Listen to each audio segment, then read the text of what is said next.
Per l'iniziativa non posso che ringraziare tutte le persone che l'hanno voluta e che hanno appunto voluto non dimenticare, consolidare nella memoria del nostro territorio, non solo di San Pietro, ma del territorio più ampio dell'Alta Marca Trevigiana, di Leopoldo. Leopoldo ha amato tantissimo il nostro territorio, ci ha creduto da sempre ed era straordinario nella sua capacità di cogliere, come ha ben detto l'architetto Nassuato, lui riusciva a cogliere i particolari, a semplificare tutto, amava le cose semplici che non erano però mai banali.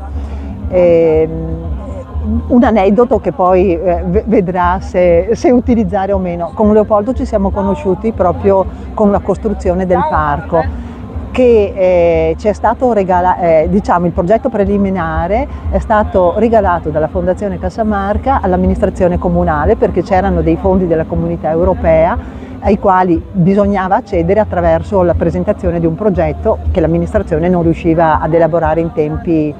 veloci. La Fondazione ci ha regalato questo progetto e così ci siamo conosciuti con Leopoldo. Mi piace ricordare, quando Leopoldo ha presentato la prima bozza del progetto, eravamo in giunta e ha colto nelle nostre espressioni di tutta la giunta un senso di, non dico di smarrimento, ma dei punti interrogativi, perché il progetto era quello che si vede poi che è stato realizzato, quindi un prato, un'area verde e non c'era nient'altro. E Leopoldo ricordo di aver notato nella sua semplicità e senza farcelo pesare, ha cominciato a spiegarci il perché di questo progetto e come mediamente quando si pensa ad un progetto si tende a pensare a qualche cosa di costruito, ad opere, ma che un progetto è anche un'opera che non si vede come quella del parco. E da là è iniziato il percorso che ci ha portato poi a realizzare quest'opera che, insieme al recupero degli affreschi della chiesa e della piazza, credo sia la cosa più bella che siamo riusciti a realizzare all'epoca a San Pietro.